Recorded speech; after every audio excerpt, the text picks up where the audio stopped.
back in February, Governor Evers released his budget, and earlier this week, Republican leadership in the state legislature announced that you would be paring back and removing a number of items, hundreds of items, from the governor's budget. Broadly speaking, what did you remove and why? Well, I guess broadly speaking, it's the same thing we've done every budget with Tony Evers. That's kind of the why too, is he writes these budgets with massive amounts of policy, really reckless spending, growing government, and we've realized that we just can't work from those documents to craft a good budget for the state. So we toss aside all of his policy. That's the motion that was announced earlier this week that we'll take action on. And it's just a way of right-sizing the budget to begin the real work of crafting a budget. So we'll go back to base, as we call it, which means we go back to the current budget that we're all living under in Wisconsin. It was a bipartisan budget that the Republican legislature passed and Governor Evers signed, and it's what we're currently working under. And so we work from there, and that's just been the way that we have to work with this governor, because his executive budget documents are just not realistic documents that we can really craft a budget from. Why is it important to remove the policy items from the governor's version of the budget? Yeah, because those are things that should be discussed and deliberated through the normal legislative process. And there's examples of it this week, and I don't cite these examples because I necessarily think they're ideas that are moving or will move, but because they are going through that normal process. There's legislation that is being removed from the budget to create an office of film in the Department of Transportation or Tourism. I'm sorry, and that's a new idea. It's a new office. It might be a good idea. It might not be a good idea. But there's legislation that's moving through the normal process. It's having a hearing in a standing committee today, where that can be discussed and decide, do we want to create this new policy, this new office, to try to bring more filmmaking to Wisconsin. Other states do it. Is it the right thing for Wisconsin? We don't know yet, but it's working through that normal process. It shouldn't just be dropped in a budget document just because someone thinks it's a good idea. And so that's where that stuff should happen, and that's one example of the items that are being removed from the budget. But then members take up, write a bill, take it through the normal process, and then we'll see where it lands. But it could very easily, if people want to, pass both houses, end up on the governor's desk, and could still happen. It's just not something that should be done without that type of deliberation and just dropped into a budget. So what are the Republican priorities for the next 2-year state budget?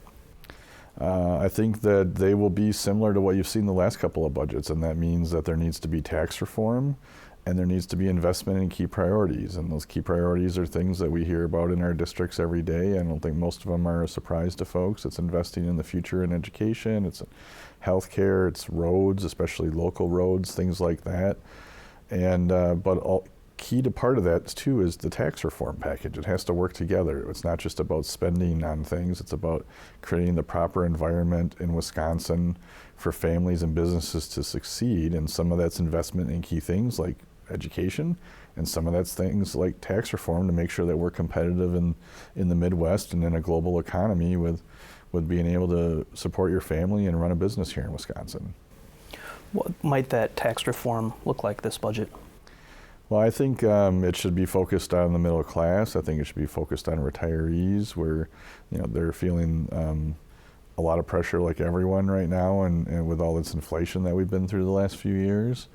And I think it needs to make us more competitive in especially the Midwest. We see a lot of neighboring states with more competitive rates, and we don't want to lose our seniors who have invested themselves in our state and careers and growing families and businesses here. And then when it comes time to retire, rather than being able to stay with the grandkids, they have to look to other places that are a more appropriate tax climate for them. And that's not a benefit to anyone, and especially to the state of Wisconsin. And then we've got to find a way to help families and young people that are starting out in this state, and this high inflationary costs and the cost of housing and things. We've got to do more to support the middle class with tax reform. Of course, there are competing priorities between Democratic Governor Tony Evers and Republican leadership. Where might be the compromise in this state budget? Yeah, I think that, historically we've found ways to make some great compromises, and I'm hopeful that we'll do that again. Sometimes you don't know until you're having those meetings and discussions and can see what are going to be the key areas. You look at historically, we've done some great compromises in education in the last budget for both public education and vouchers to have options for parents and students. We made great strides in shared revenue, investing in local communities, especially in public safety in the last budget. We were able to keep the Milwaukee Brewers in Wisconsin for a long time with a good compromise there. So I'm hopeful that there'll be opportunities for that in this budget. I think that the corrections is an area that really needs some work, and the governor has put forward a plan. It's not a good plan yet. It's very rough around the edges, to say the least.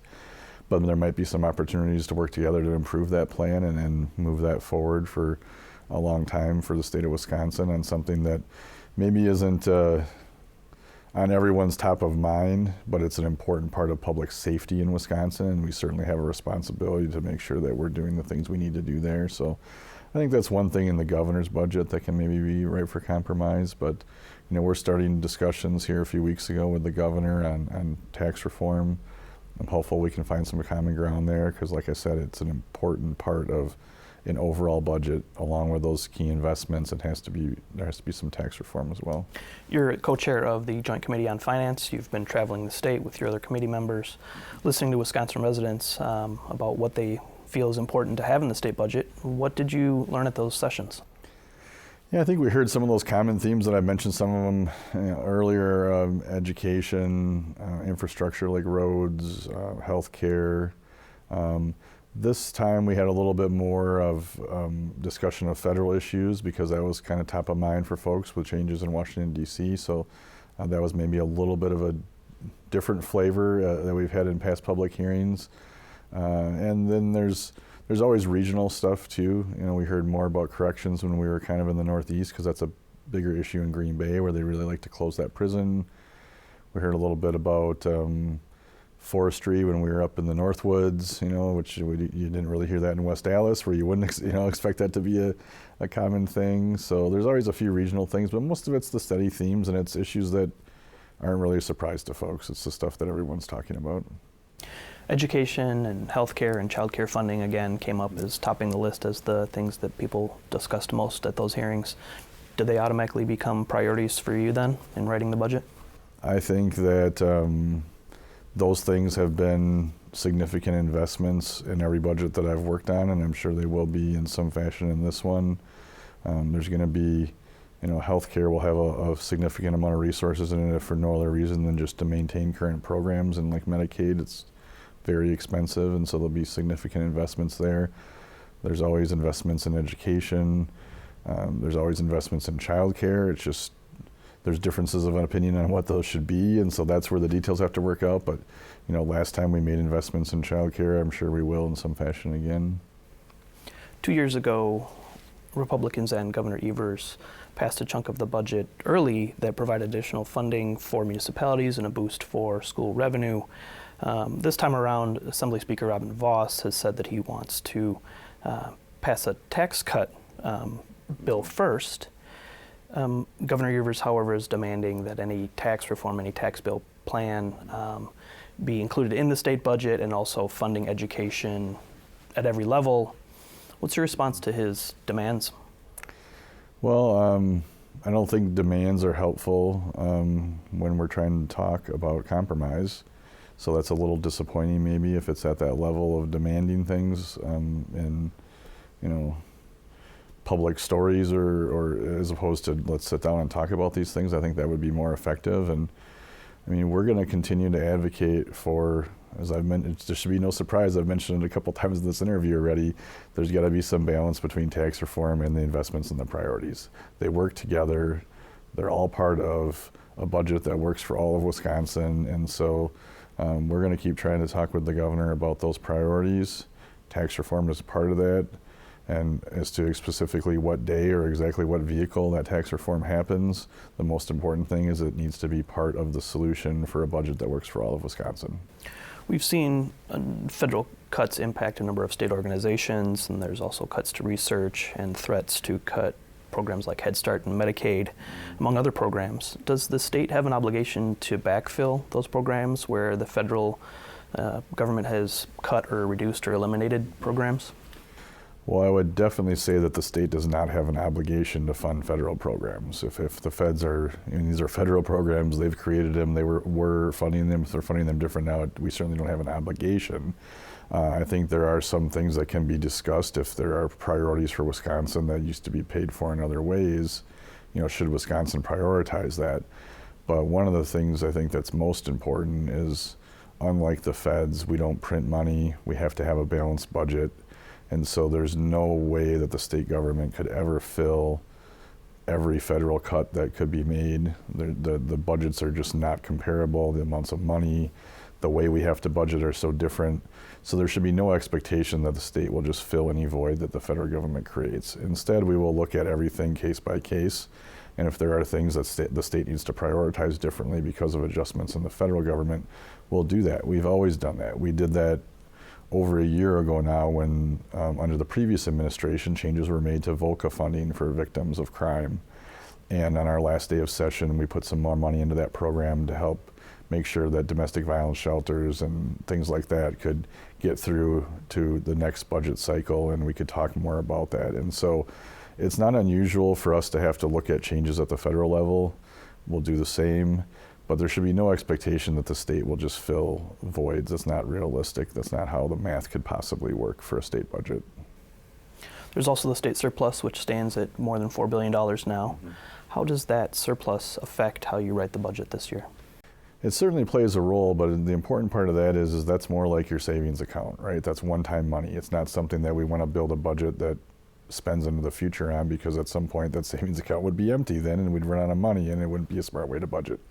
But it is a great way to do one-time investments like infrastructure things. So we should be able to do some capital budget things, some road things, maybe even fill some voids in the federal funding to see what the future looks like. So maybe not a permanent filling, but hey, let's see what this looks like down the road. There could be some things like that. But it's the important thing for folks to know that while it's great to have a surplus, it's better than being in the hole. That's not ongoing revenue that we're going to spend well into the future on. And so it's kind of a tale of two budgets then. There are some key investments in one-time money. There's the key investments in ongoing revenue. The state also has strong ongoing revenue, but we also have huge inflation and inflationary costs that we've been dealing with. And so what we call our cost to continue to maintain government at the current level is really high, and it's putting pressure on that ongoing revenue. And so it makes for a challenging budget, because it kind of becomes, what are the one-time priorities, what are the ongoing priorities, and which bucket has enough money to fund those into the future? And that's really the questions that we'll be struggling with for the next couple months, on which bucket of money can help us with these key investments, one-time or ongoing, and balance that with some good tax reform so we can have a good budget for the whole state of Wisconsin. The Wisconsin Supreme Court recently affirmed Governor Evers' partial veto when it comes to school levy increases. Mm-hmm. Does the state intend to fund those increases, or will it leave it up to the school boards and the local municipalities to fund those increases?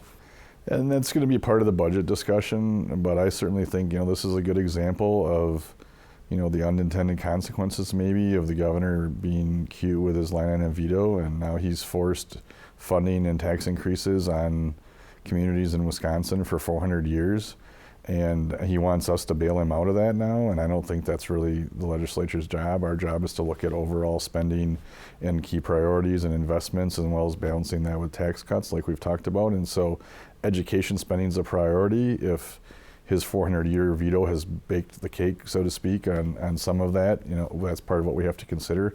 I think it makes it a little bit harder to do an education budget because of that. I think it was a foolish veto that doesn't really make sense to be creating education policy for 400 years. I'm disappointed that the Liberal court decided to give that veto expansion power to the governor to do that sort of thing. I think the average person can see that it's pretty silly to be creating laws with a veto that lasts for 400 years, and it's muddied the waters in education discussions and makes that part of the budget a little more difficult. But I certainly don't think it's our job to try to fix his mistakes. I think that in some ways he's going to have to live with that.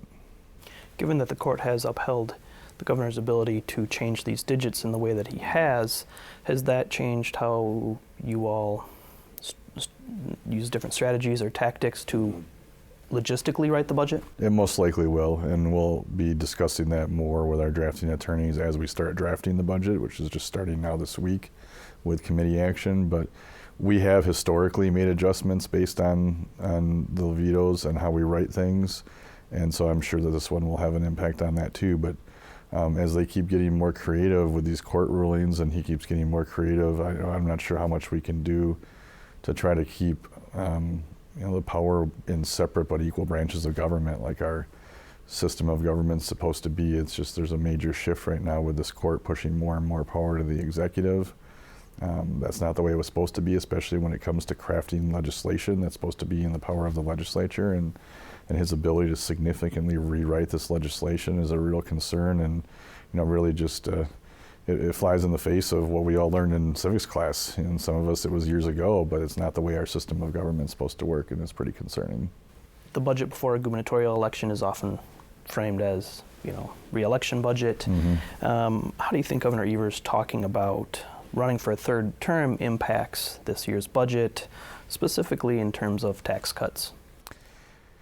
Yeah, it's hard to know for sure what's in his mind, but I think that he has run on our tax cuts before, and so maybe that gives us a little bit of hope that he's going to be serious about talking about tax reform, because he ran for re-election last time on tax cuts, and if he wants to run for re-election this time on it, he can't keep running on the ones from years ago. He's going to have to be serious about providing tax relief to Wisconsin families and Wisconsin retirees, and so I'm hopeful that maybe will help the discussion, but only time will tell. And certainly, as a part of the legislature, I don't know what's really in the governor's mind. Republicans in the Senate and the Assembly saw that your majority shrink after the last election. Your co-chair, Senator Howard Marklein, is up for re-election next year. How does that impact your approach to the budget? That might be a better question for him, I guess, but I don't think it impacts my approach any differently. And we are all, Senator Marklein and I both are always working with our caucuses and all of our members. My members are up every 2 years, so every budget is a re-election budget for my members. And so I don't think we would handle this budget any different than we would handle every other one, and that's with conversations with our colleagues about what's important to them in their districts, and ultimately crafting a budget that's good for the whole state of Wisconsin. In the Assembly, your majority hangs on a couple of close races. Are you talking with those members to make sure that they can vote for everything that's in the budget?